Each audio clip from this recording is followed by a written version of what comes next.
1999 में time magazine ने 20वीं सदी की दो शख्सियत को ग्रेटेस्ट माइंड्स का लक़ब दिया, जिनमें एक फिजिसिस्ट जिसका नाम एल्बर्ट आइंस्टाइन और दूसरा साइकोलॉजिस्ट जिसका नाम सिगमंड फ्राइड था।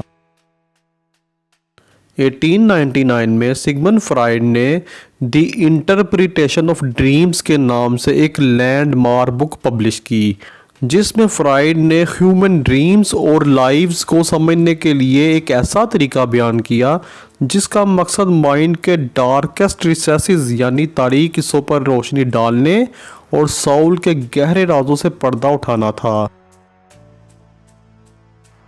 फ्राइड के मुताबिक हम जो कुछ करते हैं, सोचते हैं, महसूस करते हैं या जिसको हम पसंद करते हैं या नापसंद करते हैं, ये सब का सब मीनिंगफुल यानी मायनी हेज होता है, लेकिन शायद ही हम इनका मतलब जानते हैं। 1879 में जब साइकोलॉजी को साइंस का स्टेटस मिला तो सबसे पहले ये साइंस ऑफ कॉन्शियस एक्सपीरियंस और बाद में साइंस ऑफ बिहेवियर के तौर पर नमूदार हुई।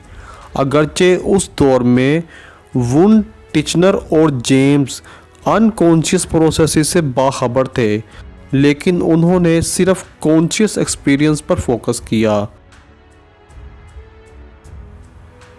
मैथडोलॉजिकल बिहेवियरिस्ट जैसा कि टॉलमैन और मैकडोगल ने अनकॉन्शियसनेस की बजाय कॉन्शियस कोग्निटिव प्रोसेसेस को हाइपोथेसाइज किया। रेडिकल बिहेवियरिस्ट जैसा कि वाटसन और स्किनर ने कॉन्शियसनेस को अपनी साइकोलॉजी में दाखिल करने से मना कर दिया, लिहाजा अनकॉन्शियसनेस का मुताला नाकाबिल तस्वुर था। अगरचे गेस्टाल्ट साइकोलॉजी मेंटलिस्टिक थी और इसका फोकस मुकम्मल तौर पर कॉन्शियस एक्सपीरियंस पर था।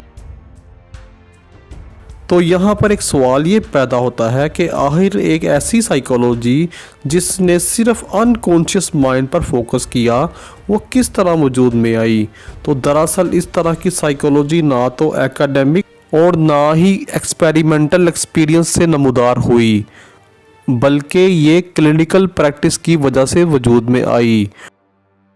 और साइकोलॉजिस्ट का वो ग्रोथ जिसने अनकॉन्शियस माइंड को डिस्कवर किया, उन साइकोलॉजिस्ट का फोकस ना तो एक्सपेरिमेंटल डिज़ाइन और ना ही फिलॉसफी ऑफ साइंस था, बल्कि उन साइकोलॉजिस्ट का फोकस सिर्फ और सिर्फ मेंटल इलनेस की वजूहात को समझने के साथ साथ मेंटली इल इंडिविजुअल्स की हेल्प करना था। और सिगमंड फ्राइड इस ग्रुप का बानी था। दरअसल 1879 में जब वुंड लीप्जिग यूनिवर्सिटी में अपने कुलीग्स के साथ कॉन्शियसनेस पर साइंटिफिक रिसर्च कर रहा था, तो उसी दौरान सिगमंड फ्राइड अपने कुलीग्स के साथ ऑस्ट्रिया वियना में अनकॉन्शियसनेस को एक्सप्लोर कर रहा था। फ्राइड ने ह्यूमन माइंड को आइसबर्ग से तशबीह दी, जिसका 1/5 हिस्सा पानी की सतह से ऊपर और विजिबल होता है, और फ्राइड ने विजिबल पार्ट को कॉन्शियस माइंड का नाम दिया। और हम कॉन्शियस माइंड की वजह से अपनी सराउंडिंग से अवेयर रहते हैं। और आइसबर्ग का 4/5 हिस्सा जो लार्ज, डीप और इनविजिबल होता है, फ्राइड ने इसको अनकॉन्शियस माइंड का नाम दिया। फ्राइड के मुताबिक अनकॉन्शियस माइंड में वो तमाम थॉट्स, मेमोरीज और डिज़ायर्स मौजूद होती हैं जो कि कॉन्शियस माइंड की सरफेस से बहुत ज़्यादा नीचे होती हैं, लेकिन इसके बावजूद ये थॉट्स, फीलिंग्स, मेमोरीज और डिज़ायर्स हमारे बिहेवियर पर बहुत ज़्यादा असरअंदाज होते हैं। दूसरे अल्फाज में साइको एनालिस्ट के मुताबिक हम माइंड के बहुत कम हिस्से से बाखबर होते हैं, और वो साइकोलॉजिकल प्रोसेसेस जो हमारे बिहेवियर को मोटिवेट करने के साथ साथ इमोशंस को भी ड्राइव करते हैं, वो बाय नेचर अनकॉन्शियस होते हैं। और अगर माजी में अनरिजॉल्व्ड कन्फ्लिक्ट्स और ट्रॉमास की वजह से अगर अनकॉन्शियस माइंड में डिस्टर्बेंस होती है, तो ये चीज़ मेंटल इलनेस का बायस बन सकती है। 1917 में फ्राइड ने खुद को ये सजेस्ट किया कि तारीख में 3 नज़रियात ने कलेक्टिव ह्यूमन ईगो को दचका दिया, जिनमें पहला नज़रिया पोलैंड के माहिर फल्कियात कोपरनिकस का था, जिसके मुताबिक ज़मीन इस कायनात का मरकज़ नहीं है, बल्कि ये उन सियारों में से एक सियारा है जो कि सूरज के गिर्द घूम रहा है।